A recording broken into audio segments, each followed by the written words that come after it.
Hey, what's going on, you sweaty nerds? Hey. Jon Schnepp, what's going on? You're watching episode 40 of Collider Heroes. We're rocking and rolling in 2016 once again to talk about all things superheroes, all things supervillains all around the world, globally. Special guests, we've got Robert Meyer Burnett this week. What's up, Robert? It's good to be back. Love the jersey. Oh, thank Love you. the Go Hawks. jersey. Beat Carolina. Awesome. What is that? Is that like football or baseball? What is that It is. jersey? It's a game called football that Okay. you don't play with your feet. Okay. Except when you're going to kick a So it's like soccer. field goal like Although you do run Minnesota on your missed. feet. You do run. Yes. Yeah, you do. Some- Kind of some- very superhero-y looking. Well, you know, the Seahawks are the Jedi Knights of the Pacific Northwest. Where That's are the right. hot toys of the Seahawks? That's They what should I want make to them. know. You know, I want a Russell Wilson hot toy. There you go. I want a would Pete like Carroll one. hot toy. Enterbay should do that. Not hot toys. We've Enterbay also makes. got John Campea returning. What's going on, John? Hey guys, very excited. A lot of cool things on the list, but I'm going to interrupt this regular scheduled Heroes program because as I was going down the show notes for today's Heroes, some fantastic, exciting stuff to talk about. One thing that was not on the list, I just realized. You drive around LA right now. Let's talk about for a second now about what I have been contending is the greatest marketing campaign maybe ever for any motion picture ever is Deadpool. And man, they know how to, they're just doing it right. They're doing it funny. They're doing it, you know, with a lot of pizzazz and a lot of charm and a lot of wit. And so, you know, recently on an episode of The Bachelor, they did a commercial for Deadpool where Deadpool's like sitting there with the rose. Hi, ladies. You may have been hearing your boyfriends talking about wanting to see this movie Deadpool. So it is coming out around Valentine's Day. So what billboard is up around Los Angeles right now? Dennis, let's bring this up. This billboard is around LA right now. Deadpool, True Love Never Dies, Ryan Reynolds, Marina Baccarin, Valentine's Day. This is just the cherry on top of what has been the greatest marketing campaign for any film ever. I have no idea if this movie's going to be awesome or suck. Don't know. But marketing campaign, man, they have just struck every chord. You know what it is? They've got guys doing the marketing campaign as if you and I were sitting around on a couch eating Tiffany Smith's cupcakes. That Right. was not a pun, by the way. She brought us some She cupcakes. literally sent over a bunch of cupcakes. It's for all the Star Wars nerds, but we're going to eat it. Yes, but we're going to eat them. So as if I was saying, hey, you know what they should do for Deadpool? Like put up a Valentine. Like it's as if they were eavesdropping on conversations we'd have, but they actually had the balls to actually do it. And I cannot wait to see this movie. Yeah, I almost included it as one Oh, of the so you have seen it? Oh, yeah. Okay. Yeah, as one of the minor mutations. But it was one of those things where it's like, look, There's so many good things today. the viral marketing of Deadpool is relentless and amazing. In fact, just on the ride here on Olive, there's 5 different posters of Deadpool On that the are all bus stop, different. The yeah. bus stop posters, one he's doing the little heart, like, hey, what's going on Valentine's Day? The other one he's like doing this. They're all different. So it's a fantastic marketing campaign. And now I almost don't want to see the movie because I don't want to be disappointed. I just want to Right. live in the moment of this viral marketing. You know, when the Seahawks play in the Super Bowl this year, making it a three-peat, they should have Deadpool sing the national anthem. Bam. Right? Right? Although he is true. Canadian. So, Well, yeah, we've got we have, speaking of Deadpool, we have Rob Liefeld coming on the show in the next couple weeks. Yeah, excited It about would that. be great if the actual real Deadpool could make maybe a surprise appearance. It wouldn't be a surprise now but we don't know if it would happen. Way to Wouldn't that be spoil it, great? Schnepp. Yeah. Hey, wouldn't it be great if Deadpool shows up? We don't know if that's going to happen or not, but wouldn't it be fantastic, Robert? It's a great idea. I think every Collider Heroes would go viral. Millions of views on all kinds of social media networks. It would be everywhere. You know, we do this in Jedi Council once in a while, but let's call it out right now. Followers of Collider Heroes here, tweet Ryan Reynolds. Find Ryan Reynolds' Twitter and tweet to him and let him know that his fellow Canadian is calling him out. He needs to come on Collider Heroes before Deadpool comes out and talk a little Deadpool, and that would be awesome. Tweet him right now. The creator of Deadpool, Rob Liefeld, is coming on what day? February 3rd. So he'll be on the Collider Heroes show on February 3rd. It'd be great if Deadpool could be there to meet Deadpool's That would be creator. insane. So, I mean, if anybody could give Rob Liefeld a hard time, it would be Deadpool himself. I think so. I think he would be able to give Rob Liefeld the treatment. And that's not Elvis Mitchell style No, it's either. not an Elvis Mitchell, the treatment. He would be able to give him the business. The business. So, speaking of business, let's pop off into our first topic of the week. It is Batman v Superman, Dawn of Justice. We have got one of the coolest commercial spots that I've seen yet for this movie. I absolutely loved it. With the upcoming special you got coming out next week, DC's world of both film and television heroes, airing next week on the CW. We've got this TV spot popped off on the NFL playoffs. The trailer got it back to what we all want to see. Two of comic books' biggest iconic characters squaring off in this crazy Batmobile versus Superman scene. We see exactly what Superman is made of, i.e. an immovable super strength as the Batmobile ricochets off him and smashes across. And then we see Batman not shaken at all, in the very least, by this alien, asking him, "So do you bleed?" Let's get to what Superman heard as he skimped off, flying away like a little crybaby. "You will." What? Come on, you actually see him saying that. So we saw that in the trailers, we heard that dialogue, and now you see where it comes in the actual movie. Is this the first time they actually meet? Is it the second time? This is the threat that is the payoff, or it's going to be the payoff to this entire film. Robert, what do you think of this amazing TV spot? Well, you know, I first of all, I loved it, but what I thought was really interesting was that's humorous. Like, it's been this relentlessly grim looking movie, and then they do something it's humor, not at the expense of the characters, but it's situational humor, which is always the best. That's based on Superman's strength, and when you hear, it's the sound effect. I don't know if it's the same sound effect in the movie, but when the Batmobile bounces off Superman, it's like the perfect metallic sound effect, and I wanted Clank. to cheer. Yeah, it was great, and I'm like, okay, I can't wait for that Hot Toys Batmobile. John, how about you? Oh yeah, man! It was everything that it needed to be. You know, I mentioned this on Movie Talk. Is that this TV spot? And I'm sure they had it planned out a long time ago. But the TV spot itself felt as if not Fox. I'm sorry. That Warner Brothers was listening to the audience reaction to that second trailer. Saying, "All right, we got off course. We got off course with that second trailer. Let's get back to what this marketing needs to be." And it's Batman v Superman. And they went back to that. And I never get worked up or excited about these 30-second TV spots. I just don't. Not even for Star Wars did I really pay much attention to them. But this thing, it showcased, it made both Batman and Superman total badasses. One thing you were pointing out, the Batmobile, the most invincible of all vehicles, bouncing off him like a pinball machine ball, just bounces off him. Superman, total badass. And even in the face of that, Batman, right, like he just saw this overwhelming show of power. And Batman still, "You bleed, you will." I mean, I'm like, yes! And I'm like sitting in my chair watching this football game, and this commercial comes on, I'm like, yeah! I'm like so pumped for both these guys. Awesome spot. I don't think people quite understand how much we're all looking forward to this movie. I mean, they can do their marketing, they can do their focus groups. I don't think that there's anyone who grew up in the last 50 years, especially guys, because we dreamt about Batman fighting Superman when we were like 4, right? I mean, we've done it. How many times did we have Superman and Batman in our hands fighting? And now we're going to see it. I can't wait. It's nuts. Yeah, It's actually close now. I can't wait. Yeah. We're in the time frame now. Like, we've been talking about this movie for years. And now we're actually in the time frame that we can legitimately say, not just being overly optimistic, we can legitimately say it's close. Yeah. It's almost here. If I wanted Deadpool's coming to, first, I could go get myself into an alcoholic sleep, just go into a coma for 2 weeks and just be on pills and stuff, sweating. And So wake Wednesdays. Up. So yeah, on Like Wednesdays. your average Wednesday. Like Wednesday. And I could.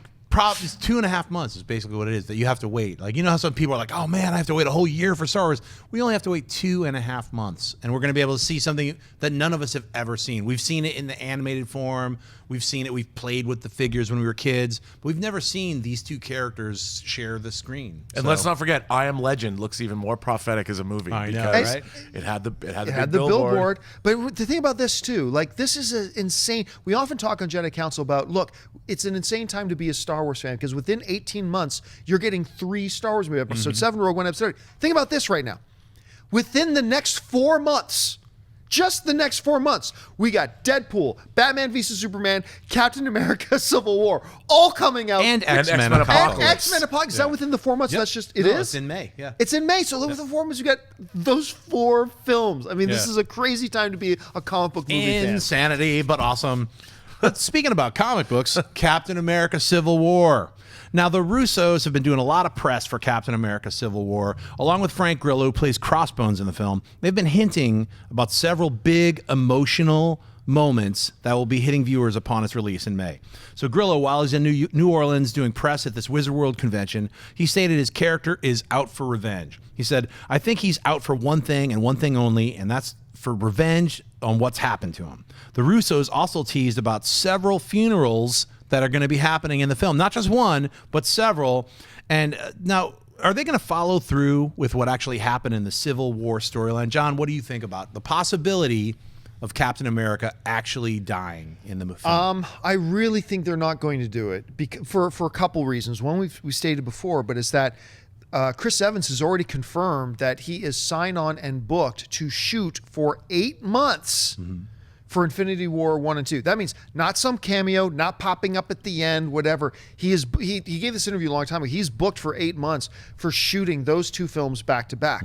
Now, what that means then is this, is if Marvel wants to kill off Captain America in this movie, they are about to do the thing that I have criticized Marvel for the most. And everybody knows I love the Marvel films, love them. But how many times can you pathetically go back to the he's dead, he's not dead, he's dead, he's not dead. They killed Red Skull. Oh wait, he's not really dead. They killed Loki. Oh, he's not dead. They killed Loki again, and again he's not dead. They killed Thor. He's not dead. They killed Nick Fury. Oh, he's not really dead. They've gone through this whole thing. They've gone back to this well over and over and over and over again. He's dead. Oh no, he's not. He's dead. Oh no, he's not. And for them to do that again, when we know in Infinity War Part 1, because he's going to be shooting for 8 months, Chris Evans is back as Captain America probably right from the get-go. To do it again would be pathetic. It would be pathetic. Now, that doesn't mean it would stop Civil War from still being a great movie. It doesn't mean that Infinity War won't be great. But when you break down the individual components, you would have to look at that and say, if they kill Captain America, again, killing off a character, to again just bring him back from the dead right away, it would be pathetic. So I don't think they're going to do that for both of those reasons. So that's what I think. Okay, Robert? Well, there's an Infinity Stone that deals with time travel that could be used by Doctor Strange. So I think Captain America is going to die, but he's going to be resurrected by Doctor Strange. So you think they're going to do it again? Well, it'll be a different movie, though. So you get the Star Trek 2 end. Everybody cries. When Mike Conga die, everybody cry. The old De Laurentiis line. Well, Captain America dies at the end of the movie, assassinated on the steps, probably by Crossbones, who gets his revenge, dies. We think he's dead. Weepy, weepy, tears. Everyone's crying. And then he doesn't come back in that movie. He's actually dead. But it's Doctor Strange who has to get him back. I feel it's a combination of both. I personally feel that Captain America... I personally feel that Captain America is going to die in this film, in Civil War. It's not going to be Iron Man. They're going to actually, and I think that it is great marketing that Marvel is doing, saying that Steve Rogers or that Chris Evans is going to be shooting Infinity Wars when he's not. It doesn't mean that he is not, like, they're just saying, oh, he's signed on for 8 months when he's not even going to be in the movie. That'd be my guess, because if they are going to flip it and make Bucky Barnes turn into the new Captain America, which they did in the comic books, and they do that, and Chris Evans wanted a break. He's like, look, I want to take a break for a while. I'm just playing devil's advocate. Or are they going to do exactly what you're saying, John, which is like they're going to follow through? I still think they're going to follow through with the assassination of Captain America, just like it happened in Civil War, the comic book. They're going to follow through with that to the T, to what Ed Brubaker wrote. That's why that whole series is a classic. And guess what? In the comic book, Steve Rogers never died. In the comic book, they didn't need a time gem to bring him back to life. It was a swap out. There was a whole bunch of things that happened. If they just simply followed the logic of the storyline, it wouldn't be like, oh, he never died or this or that. It's a lot more. It's a deeper reason. So I think they're not going to kill Iron Man. I think you are going to see Captain America get killed in this film, and that's my guess. And I think it would make sense as far as the overall plan. The thing is, when has Marvel ever followed the comic book story? And followed the blueprint of the comic story. They haven't. And the thing is, in the last couple of Marvel movies, you've really seen subtly but clearly the shift has been moving away from Robert Downey Jr. and Tony Stark's Iron Man as being the focal point of this Marvel Cinematic Universe to being Chris Evans and Captain America as the focal point. So when you put all those things together, I totally see what you're saying, and it could work out. But I don't think Chris Evans was lying when he said he's coming back to shoot those 8 months. I don't think And I really don't think Marvel would be so stupid, again, to go back to the well, again, literally for the 7th or 8th time of this character's dead. Oh, he's not dead. Who knows? Maybe they'll surprise us. Who knows? I mean, I don't think they're going to like, who do we bring back? Quicksilver or Captain America? You know what I mean? I'm still not putting it past Marvel to bring back Quicksilver at some I know. point. That would be a throw your hands up in the air. Yeah. Wave them just like you just don't care. But I do think that with what they're doing, setting up the Infinity War and one of the 2 remaining Infinity Stones that we don't know what's up with them, Right. it makes it, from a story standpoint, interesting, as opposed to just doing a bait and switch in the middle of a movie, going, is he dead, is he not dead? When you know Nick Fury wasn't dead. Right. It was sort of, but this time they can actually really kill Captain America, and they haven't done time travel yet. Oh, and that's the other thing, like the whole thing about Bucky, right? Sebastian Stan, I really enjoy Sebastian Stan in Winter Soldier. I loved him in Hot Tub Time Machine. Anyway, I loved him in Hot Tub Time Machine, but he's not Chris Evans. I don't think he can carry the Captain America mantle. I just don't think that Sebastian Stan is an actor that can do that the way Chris Evans does. That doesn't mean that that doesn't mean they can't kill Captain America. I mean, Captain America gets killed. I also don't think Crossbones is going to be in the movie past the first act. I think he's in the first act for that pivotal plot point of the event that makes the world come and say, hey, maybe we need to make some rules here. But so somebody kills Captain America, and then somebody else, like whether it's Falcon, like Falcon is right now in the comic books. At least I think he still is at any point. Yeah. I don't know how fast they change that, but I just don't see Sebastian Stan being that guy. I don't know if he would replace Captain America because everyone knows in the Marvel world, the cinematic world, everyone knows that Tony Stark is Iron Man, and everyone knows that Steve Rogers is Captain America. Right, yeah. So it's like, it's not like they have secret identities. So Steve Rogers could die. And From a film business point of view, I don't think the actor Sebastian Stan can carry that marquee character as a standalone Captain America. I don't think I could put a franchise on his shoulders at this point. It's like that. I don't. The jury's out until I see Civil War, so it's hard. Yeah. It really is. You're probably right. It's hard to tell. Right. It really is hard to tell. But we'll see if we'll see relatively soon, like 3.5 months, 4 months. It's so excited. April. It's May 6th. Oh, is it May 6th? Yeah, It's not April? Pretty much So soon. early May. So, yeah, this is madness. All right, let's move on to more madness. DC small screen is heating up. So, in the upcoming episodes of the various DC CW comic series, we've got Supergirl going against a bizarro version of herself. And actually, they're adapting the comic book that we talked about just like a week and a half ago for The Man Who Has Everything is being adapted in Supergirl for the girl who has everything. Legends of Tomorrow have been like showing different trailers that are taking place in 1975. They've got isolated character trailers. You see the future fully goateed Arrow. What's the Flash going to look like? You got Vixen joining the Arrow series. Flash and Supergirl, it seems now they are actually going to have a crossover episode. It hasn't been 100% confirmed, but it's going to happen.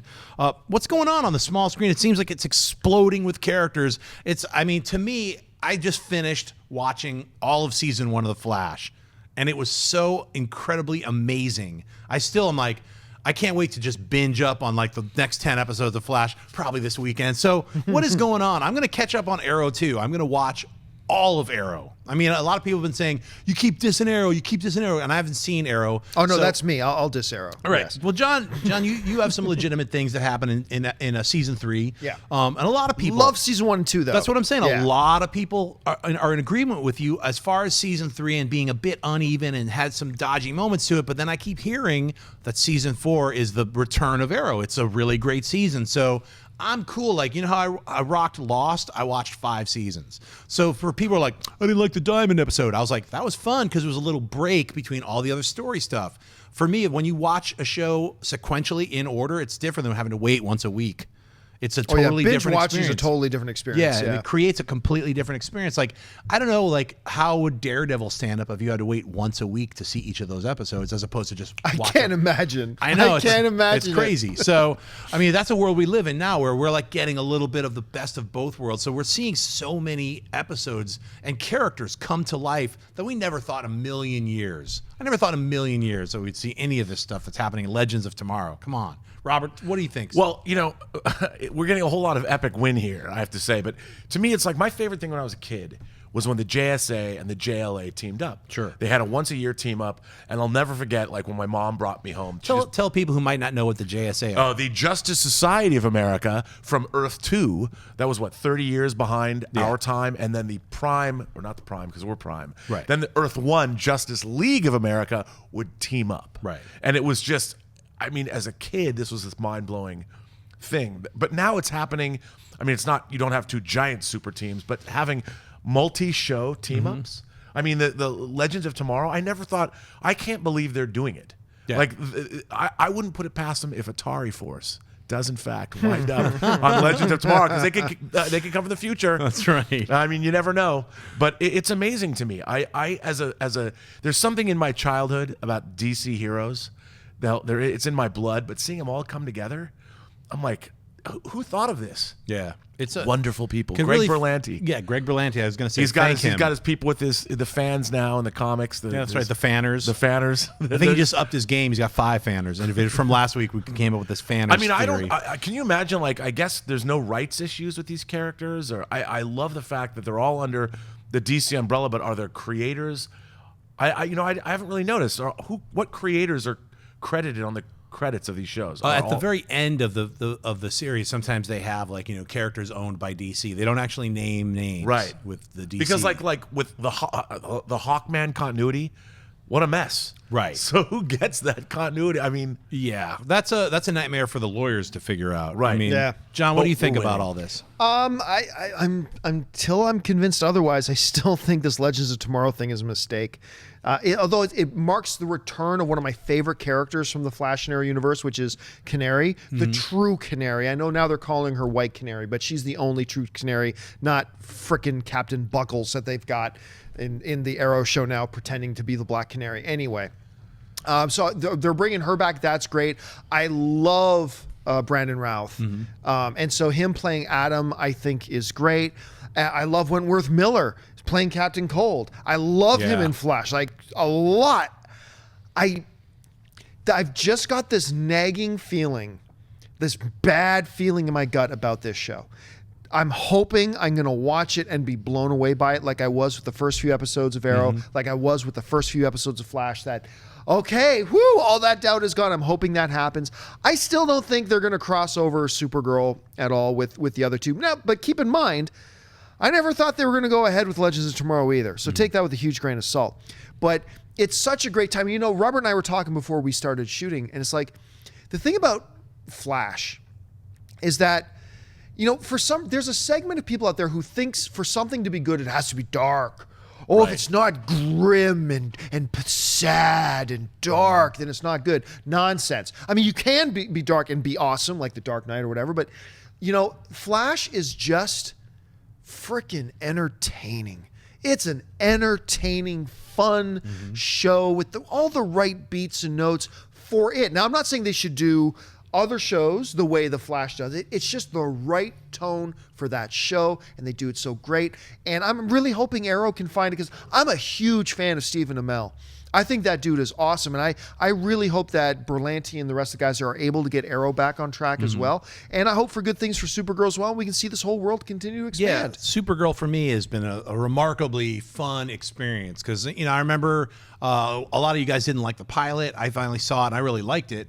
And then I actually watched the rest of the show, and I think it's a great show. It's a fun, different, and it's not dark or gritty or grim. Right. And it's like, that's the kind of thing that a lot of that happened in the 90s in the comics. Everybody was gritted teeth and punching the hell out of each other, and it was like, it's got to be realistic. Well, none of that's realistic, because we don't walk around in a sour, rain-filled world. We can't even get El Nino right here in California, ladies and gentlemen. It only rained for 2 days. I'm like, where's this rain that everybody's We're supposed to get like a month of rain. I know, it's like insanity. give it time. All right, come on. We want to see some tears in the rain, like Roy Batty would say. So I think it's like these shows like Flash and Supergirl that have a lighter and just an airier feel to them will complement what I've heard is Arrow is a little bit of a darker film or darker series. Daredevil's a lot darker. All the Netflix series are a lot darker. I wouldn't say they're realistic. I would just say that they're just a darker tone.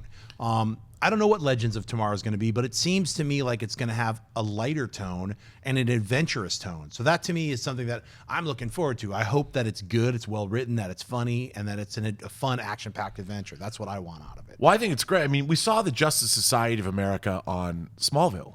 You know, they brought those Right, characters right. in. Yes, with and the dude from Stargate SG-1 as Hawkman. I keep forgetting that actor's name, Right. but I really like He him. was unshaven. I just remember Yeah, that. yeah, He's yeah. very gristly. Yes, he was. But I think that what they're doing now with Legends of Tomorrow is it opens the possibility of going really wacky, like in the DC universe. Who else can they go see? They can go see anyone. 'Cause Buana it's- Beast. There's a good one. Yeah. I mean, you never know. I'd like to see the Crime Syndicate, the Earth 3 Crime Syndicate, all of them show up. I mean, they could. Who's That that would be dinosaur? Who's the fantastic. dinosaur dude you brought up on Heroes? Like when the first 5 episodes, the red dinosaur. Oh, Devil Dinosaur. That's Devil Marvel. Dinosaur. Yeah, Oh, that Marvel. is Marvel. That's right. Well, you know, with Legends of Tomorrow, maybe they could cross over actually into the Marvel universe. Who right. knows what would happen? It's total insanity. I don't know what's going to happen because I could never have predicted if you asked me 2 years ago that this would be happening. I'd be like, no, that's not. It's not possible to have like 11 cartoon comic book character shows on television in 1 year, 11 different seasons, and that's what's going on right now. And they can mine so many other characters. There's a lot of fringe characters. I'd love to see like Yeah. Kid Eternity show up. Yeah. I mean, know. that's what's great about Legends of Tomorrow because they're time jumping.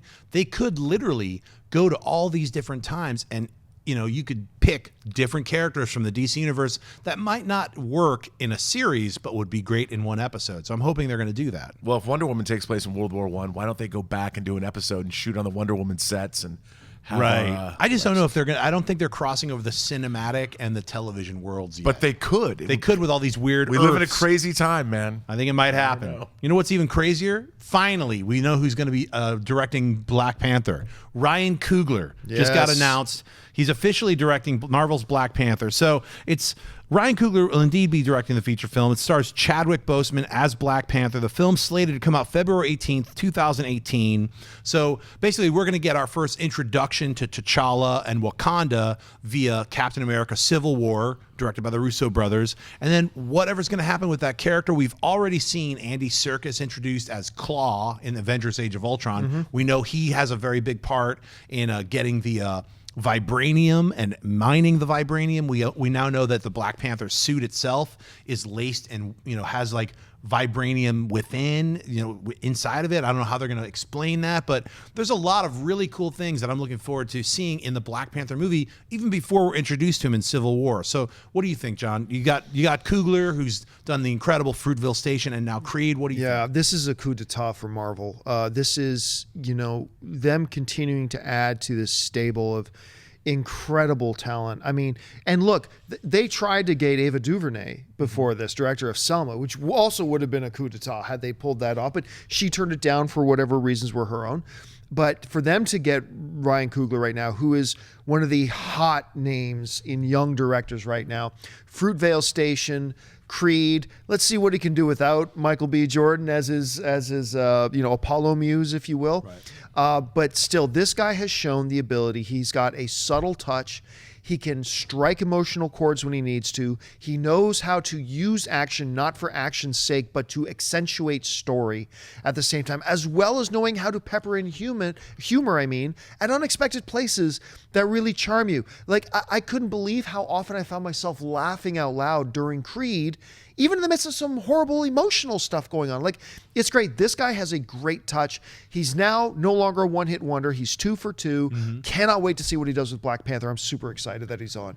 I mean, I completely agree with you. I can't believe how emotional I got watching Creed. Yeah. It was one of my favorite movies of the year. I've been a fan of the Rocky films since I saw the first Rocky, you know, in '76 when I was a little kid. The moment where Adonis is running and the motorcycles are surrounding him, and it's the single camera shot and it's all in slow motion. It pulls around and you see Rocky up in the window and Adonis has his arms up. I cried. I was like, wow. And that was some great directing. There was that great oneer and the second fight scene. I mean, there's a lot of real great filmmaking techniques that he's going to bring to this. And I think the same way that the Russo brothers went back and studied their Michael Mann action scenes, urban action scenes to make Captain America Winter Soldier so good, I think Coogler brings something really sort of an immediacy and a grit and an emotion that the Marvel Universe hasn't yet had. Yeah. And I hope to see that in this. I'd love to see, I mean, if he did what he did with Creed, the 7th Rocky movie, and made everyone love it, and you forgot you were watching a Rocky sequel, you were just watching this great story. If he can bring that to Black Panther, it's going to be something very special. Yeah, that's one of the things that I actually liked about Creed. I actually liked Fruitville Station better than Creed, but what I liked about Creed was the emotionality that he was able to bring to the Adonis character. It's a character that is like, I thought a little thin, thinly written, coming the way they did his origin and whatnot, but the way that it was directed really brought forth that emotion that might not have been there if someone else was just directing that script. So I thought it was really important that he's not only the writer but the director. So I'm really hoping, at least with Creed 2, I'm hoping his penmanship, his writing is on that film, because that's really important. Let me ask you guys a question. I'm going to ask you to rank these, okay? In 2015, because you kind of brought it up a little bit, we had not one, not two, but 3 films in 2015 that were the 7th films in their respective franchises. Right. Fast and the Furious, Creed, which was the 7th in the Rocky trilogy, and of course Star Wars. Yep. Episode 7. And Jurassic. No, it was the 4. Right. So rank for me, Robert, I'll put it on you first, Precious first. Rank for me the 7th films in their franchises in 2015. Okay, I'm going to go Creed number 1. By far. Furious 7 would be number 2 for me, especially because James Wan, who's a great guy, had what I thought was an insurmountable task, which is a movie that lost its star halfway through. Right. And he was able to put it together, and he really stick the landing with that great Paul Walker tribute. And then, of course, Star Wars, which to me was the least successful of those 3 because it did the least in terms of, I can't believe that Creed reinvented the whole Rocky franchise about a different character and even reinvented Rocky and brought Rocky. And if you want to look at 2 films that did kind of the same thing, old Han Solo and old Rocky Balboa. What was more satisfying? That old Rocky Balboa was almost a whole new character that didn't rely necessarily as much on nostalgia. You're creating I mean, there was some, but with Han Solo, it was all nostalgia. There was nothing new. Where was Han Solo at that point in his life? We didn't get enough of him. He was just a guy that lit out on Princess Leia when things got tough. Whereas Balboa, well, we don't want to go into a full review of the films things were here. always tough. And so to rank them, sorry to answer your question, Creed, Furious 7, Force Awakens. To me, easily Star Wars head and shoulders above everything else. Creed number 2 and Fast and Furious 7, 3, and I like them all. I think all 3 of them were really good. Yeah, they were a lot of fun. Yeah, for me, it would be the same. It'd be Force Awakens. I love the film, and people can complain about it just being a retread of the original New Hope, but guess what? It was not Phantom Menace, and I'll take it. And I guess what I think it did introduce brand new characters in a refreshing way and bring back characters that we haven't seen in over 30 plus years. And there's a certain thing that I don't think the Star Wars movies are made to be in the same boat as something like Adonis or Creed, which is just a one character driven story. Star Wars is all these characters, but so I'd say Star Wars number 1. Number 2 it would probably be Creed, even though I just found that Fast and Furious, it just felt like, I know that was overcoming the the death of Paul Walker, but it was just kind of a bland action film. It did what it was supposed to do, but I wasn't excited and jumping around. I never felt emotionally impacted by Fast and Furious 7. It was a fun action film. I enjoyed it. Creed had a little more emotional impact to me, but Star Wars by far was my favorite of the 7 reboot-quels or whatever you want to call them. So bottom line is, we all are here to say that we love the idea that Ryan Coogler is directing Black Panther. Yes. Yeah. I mean, if I can say one last thing, though, I expected Star Wars to be good. I didn't expect Creed to be good. I was like, I didn't either. Yeah, I didn't expect it to be good either. Yeah, I just knew Star Wars was going to be good, and I knew I was going to enjoy it. But Creed surprised me, and I think that was why I put Creed on top, because I was surprised. Right. I was really surprised by how affected I was. Whereas Star Wars, I knew was going to be good. Yeah. Well, let's move on to minor mutations. It's something I like to call, it's like little news bits of the week, and we're going to read them off, and then we'll talk about what we want to talk about. Number 1, we've got Agents of S.H.I.E.L.D. has a spin-off. It's called Marvel's Most Wanted. You're going to have some Mockingjay, Adrian Pelagi action happening there. Number 2, we've got Daredevil Season 2. It's not going head-to-head with Batman v Superman, but who cares? It's coming out March 18th. You get to check that flavor out on Netflix. Number 3, we've got Avengers Infinity War. The Russo brothers have dropped the information. We've got 67 main characters. I don't even know, well, how does that even break down? 1 character per minute. Well, this Captain America gets 2 minutes. What's happening? So then number 4, we got Preacher. It's premiering. It's a very first episode at South by Southwest.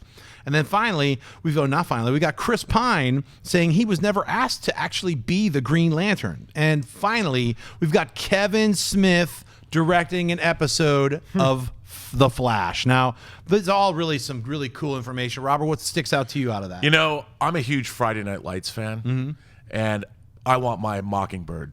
You know, I mean, I love her. I love her character. I've loved her since Friday Night Lights, and just give me more of her. And I love Mockingbird from the comics.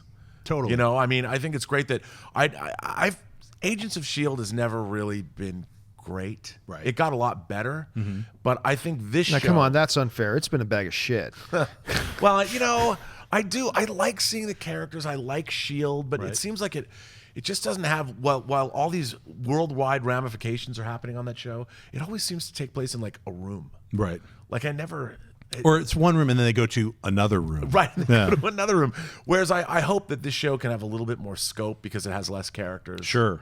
I'd like to see that happen. John, what sticks out to you? I'll go on the same one, that the Agents of S.H.I.E.L.D. news, because here's the thing. While I have said I think the first 2 seasons have been bags of shit, as the biggest critic of that show, there is legitimacy behind all those people who are saying season 3 is turning it around. They're right. Yeah, they are. Season 3 for me has been turning that show around. And one of the reasons this show's been turning around is because of the Adrian Padalecki and the Aussie dude who plays her husband in it. And now you're going to take them out of the show and do a spin-off one? Are you insane? To me, that sounds stupid. The other thing there that really stands out to me is Chris. I never thought Chris Pine was asked to play Green Lantern. There was never anything, but Kevin Smith coming to direct. Now, look, we don't want to get too excited about this because television is not like the movies. The director actually has less control over a television series than he does in a movie, which he has the ultimate control. But still, to have Kevin Smith come in, do one of the episodes of what I consider to be one of the more entertaining shows on television right now. Still my favorite superhero show on TV right now. I think that's fantastic. I'm super stoked for it. Yeah, I love the Kevin Smith news because I mean, yeah, it's true. I mean, they establish a flow, and sometimes it's a hard thing. Like you can't be like, I know who directed that Game of Thrones episode. It's really hard to pick out directors when you have an established look and tone and feel of a series. I think Kevin will be able to add some of his flavor. I guarantee you there'll be moments in that episode of The Flash that sing Kevin Smith. You'll know it's him. And of course, other moments will just go right naturally into the whole thing. So I think to have someone who loves the show like Kevin, who's a giant comic book fan, to direct it, and he's a really good director in his own right. He's been making films for 20 plus years. So I think that's great news. I like that they're saying we're going to have 67 main characters in Avengers Infinity Gauntlet or Infinity War, because that's what's going to happen. I mean, how many characters are in Civil War? We stopped counting after 50. Remember, we were joking about that. Yeah. Can I ask you then? Yeah.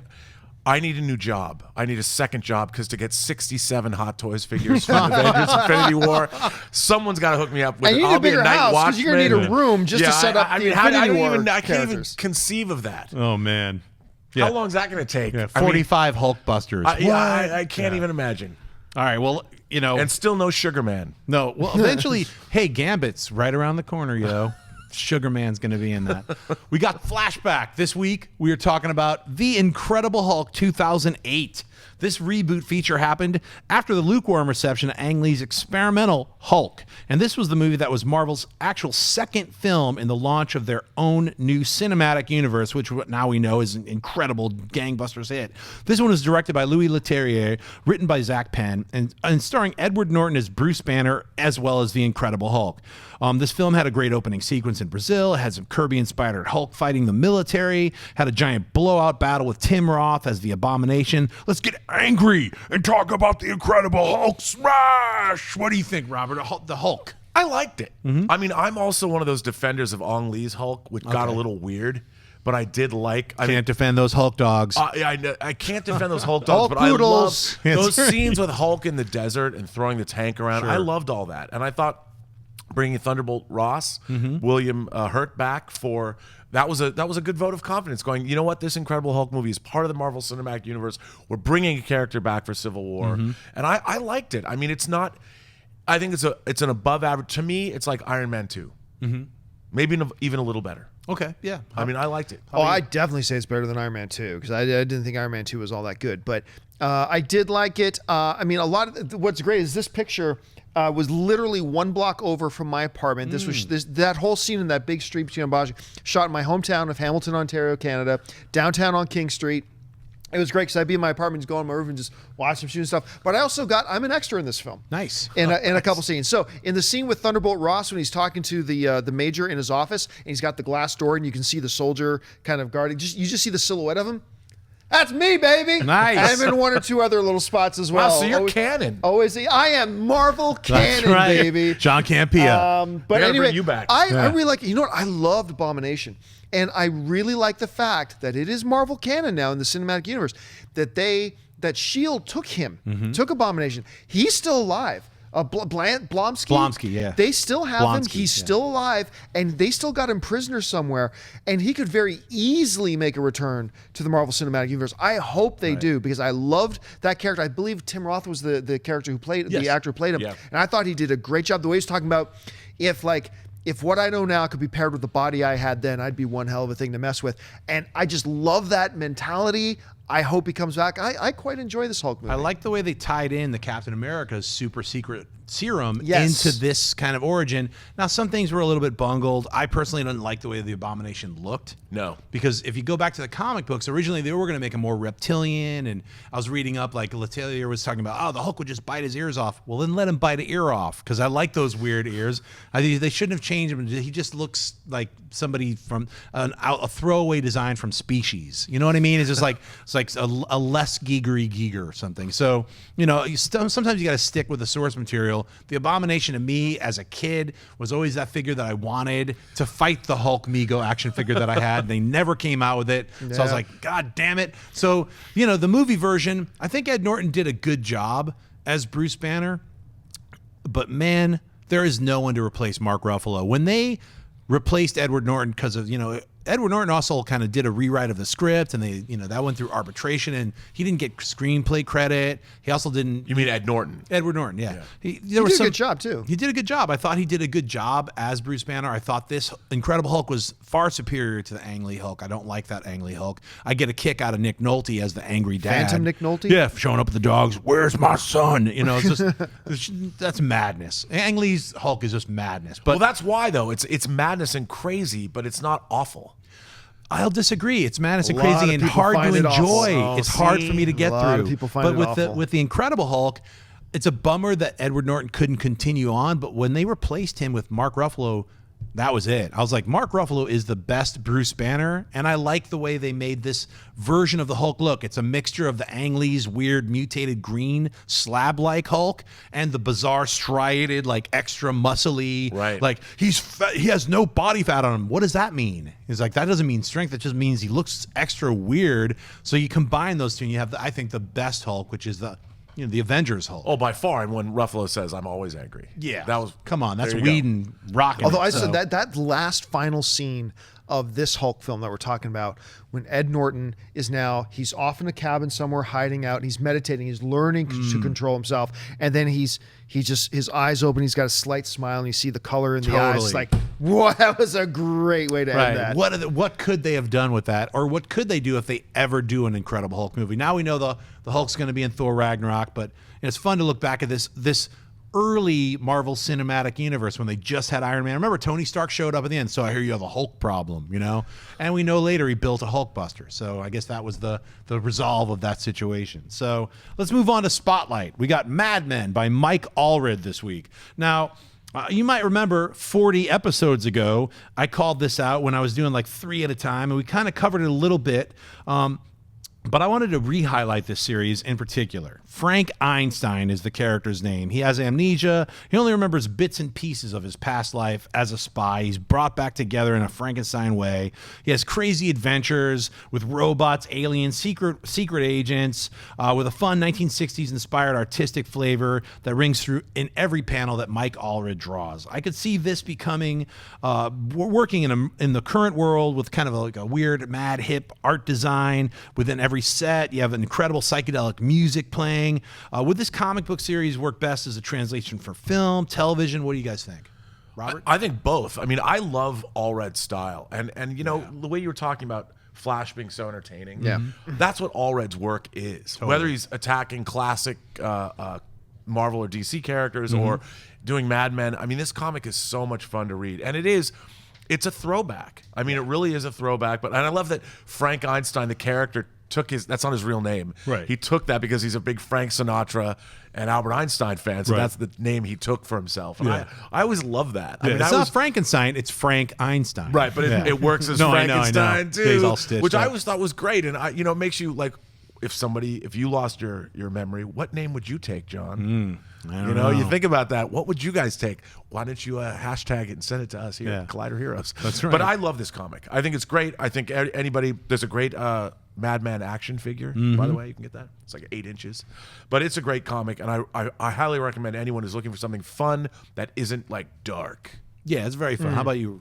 Okay, it's possible you could do this as a TV series.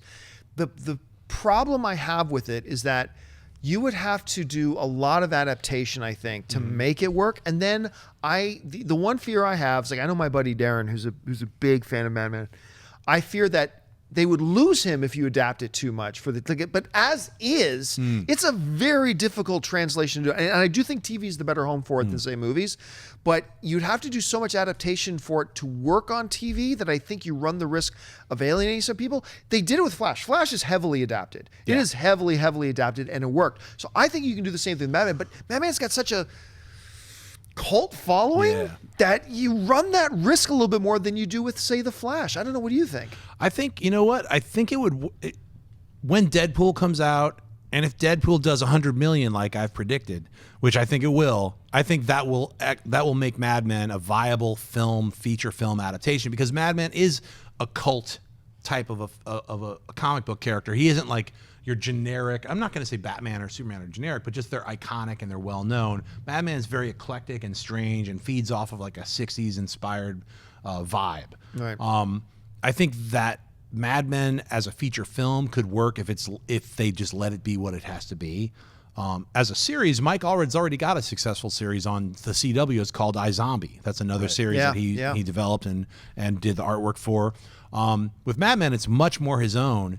It definitely, if it was a television series, they would have to scale way back. You couldn't just have robots showing up and blowing things up. It would have to be scaled back, focus more on him and his relationship, with everyone around him. I think it would be like it would fall more into like how the Arrow or the Flash or these TV shows are formulated. You have to have this, small core family, and then the mechanics that, the dynamism between that core family, as opposed to a big adventure like a movie. So, Well, I'd like to see more. It surprised me that we've got animated films that are being released direct to video, like in the DC universe. Sure. We have Big Hero 6 that came out theatrically that was based on a comic, but I'm surprised that there hasn't been more bigger budget animated comic book adaptations.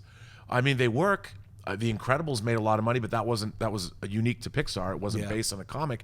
But why not? Why not do an adult animated feature film? This would serve it exactly for that purpose. I think that we've had this debate once in a while on Movie Talk over the past couple of years. I think you just nailed the problem, though, is the adult animated thing.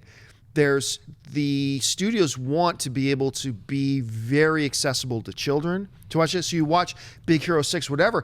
Adults like me can watch those and be really psyched up for them, but they're very accessible to children, even if they're not necessarily children films. Mm-hmm. True. And then the other point you get is that you get a bunch of closed-minded adults who, I'm not going to go watch a cartoon at the movie theater. And look, there's just a bunch of closed-minded people to the medium of that. So it presents a real challenge to studios. That's true. I think, though, if it was stylized like the comic and that sort of 60s pop art sensibility, I've wanted to see that happen. As someone who's been making adult animation for years, it's impossible to get studios to think about putting more than $5 into a cartoon that's for adults. They're like, well, is it a comedy? And you're like, no, then it's out the door.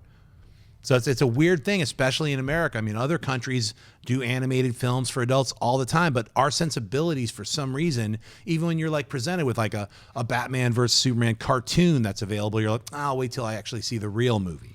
Well, because they're making real, but if they're not going to make Madman as a TV show or a live action feature, maybe this would be the best way.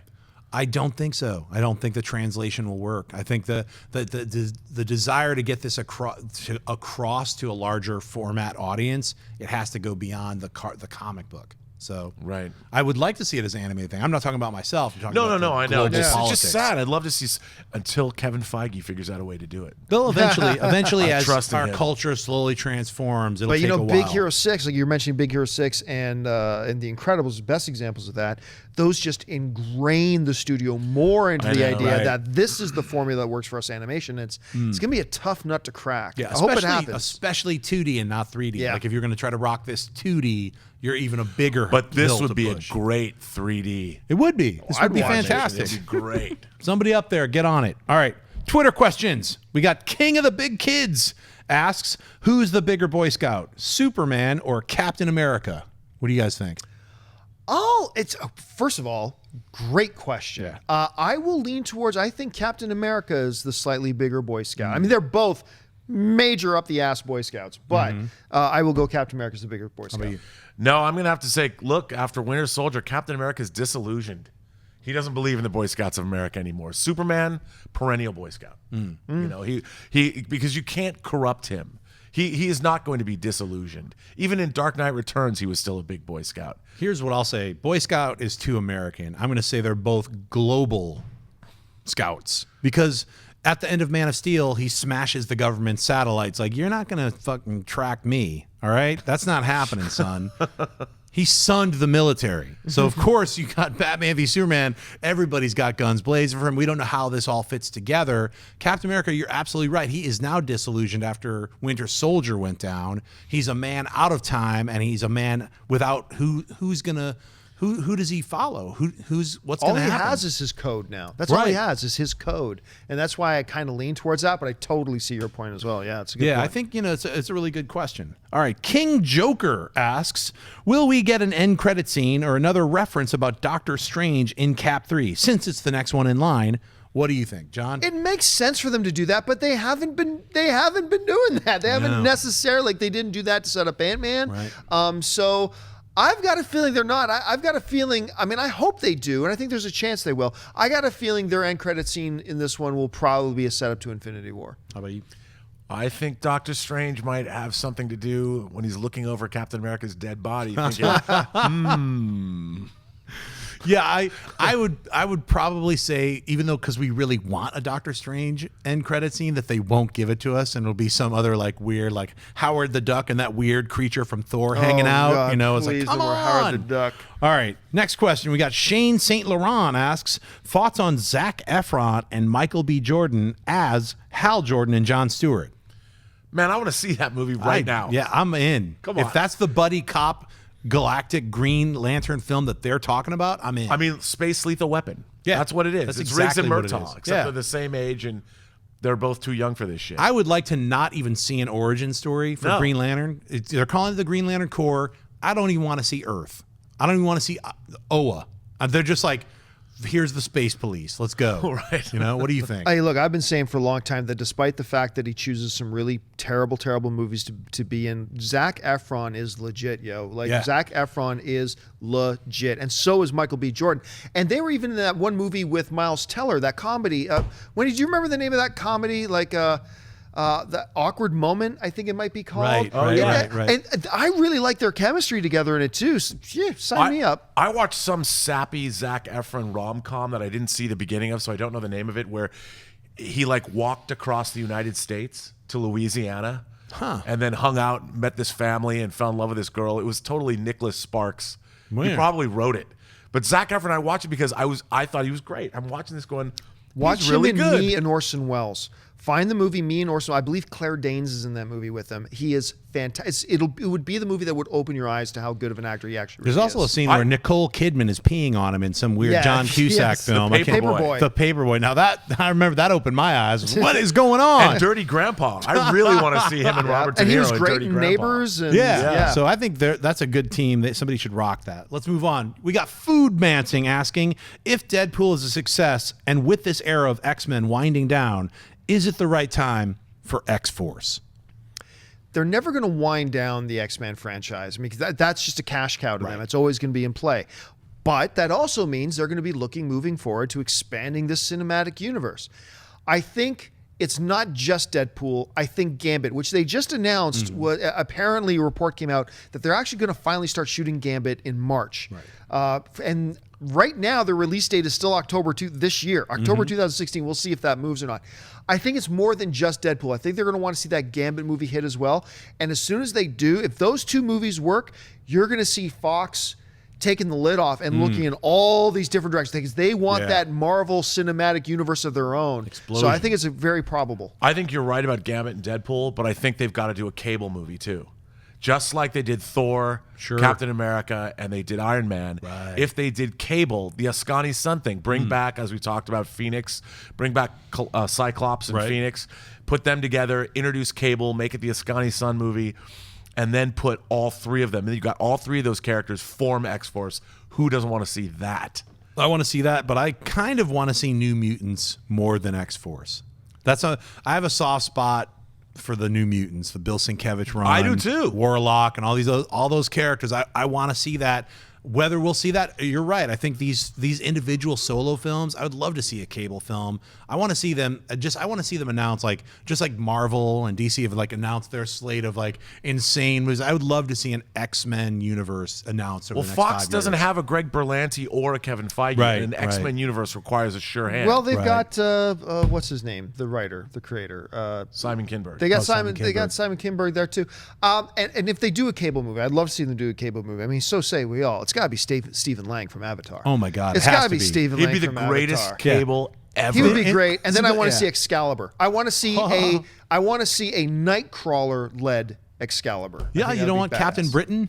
What was his name? I think that was it. Yeah, I like Captain Britain. That's a weird outfit. He's trying to emulate Captain America. And Lockheed the Dragon. That's right. You got to have Lockheed. So, well, hopefully all these X things are happening in the next few years. All right, next question we got. Kyle Krebs asks, could Cap's death in Civil War tie in with Doctor Strange Guardians with use of the time gem for Infinity Wars? Robert was just mentioning that. I wonder. I think so. Yeah, it's possible. I think the time gem will be used more so to travel through. My guess is dimensions as opposed back and forth through time. And if it's used, it would be used within the Infinity Gauntlet with all of the powers fused together to maybe bring back Red Skull. I have no idea. What is Thanos really going to do? He ultimately wants to meet Death and hang out. Right. With Now, Death, how are they going to? I mean, are they going to bring that in? How do they bring in Death? I have no idea. I guess with Captain America. With 67 characters. That's how they bring it in. All right. Our next question we've got is for Infinity Wars. Is that Jason right? Schaefer? Jason Schaefer, thanks. For Infinity War, do you think Thanos will assemble a group of dead, lost characters to fight the Avengers? So we've got led by Captain America, maybe. Oh wow, that would be ultimately so creepy. This is getting crazy. sad. All right, you got Red Skull. What's that? I don't think he's dead. I don't think Red Skull's dead. But who would Thanos enlist? If Thanos had a whole Quicksilver army. and Thor's mom. Oh my God, those are the only two they've kept dead in this world. Marvel, maybe.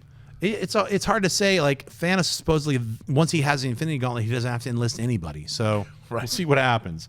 All right, we've got the last question. It's the sweaty question of the week, and it comes from Colby Bean, asking, is there any chance we'll see Mr. Mxyzptlk in an upcoming DC Universe movie? What do you think? No? And the reason I think no is because he's perfect for their current television universe. He would fit. Mr. Mxyzptlk would not fit into the DC universe the way it feels like they're setting it up, but he would fit in on Supergirl. Oh man, would he? He would totally fit in there. Yeah, I completely agree with you. Now, if you could pick any actor to play Mxyzptlk, Danny DeVito. Yeah. Gilbert Godfrey. Wow. Peter Dinklage. Those are all good choices. Yeah. Man, I don't know. I just asked the question. I think you're absolutely right. I think we might see him on Supergirl. Say my name. Yeah, right. Sooner than not. Make me say my name backwards. Oh man, what a. I mean, that would be. You could have somebody. You know who might? Mark Hamill. Mark Hamill might be a good Mxyzptlk. You're right. Actually, yeah. At first, I guffawed in my head, but now I'm thinking about it. It's like, wait a minute. Yeah. Type, I loved him in the Flash as the return of the trickster. Right. He was great. So, That's it for our show this week, episode 40. That's what you've been watching, Collider Heroes. Let me thank my special guests, Robert Meyer Burnett. Where can people find you online? You can find me on Instagram at RMBurnett, or find me on Twitter at BurnettRM, or find me on Facebook at Robert Meyer Burnett. Go Seahawks, beat Carolina. Right on. John Campea, where can people find you online? You guys can follow me on Facebook, on Twitter, simply at John Campea. Keep your eye open for my new novel, The Pride. It's so close. I'll announce that when it's available here really, really soon. And go Legion of Boom. Beat those Panthers. I don't know what they're talking about with this boom stuff. Are you talking about the Legion of Zoom from Flash? Go Legion of Zoom. Right, guys? No, the Legion of Boom has it all over those guys. Come on. Hey, man, you guys can follow the Legion of Zoom or Boom, but you can follow me, Jon Schnepp, at Twitter and Instagram, just at Jon Schnepp. And you can find my film, The Death of Superman Lives, What Happened, by going to tdoslwh.com. Support independent film. Get that digital download. Buy some comics. Go to your local comic book store today or tomorrow, which is Wednesday. It's comic book day. Get sweaty. I'll see you next week. Hey guys, if you like this video, click the thumbs up button. Also, make sure you subscribe to our YouTube channel. It'll help you stay up to date with everything we've got going on here at Collider.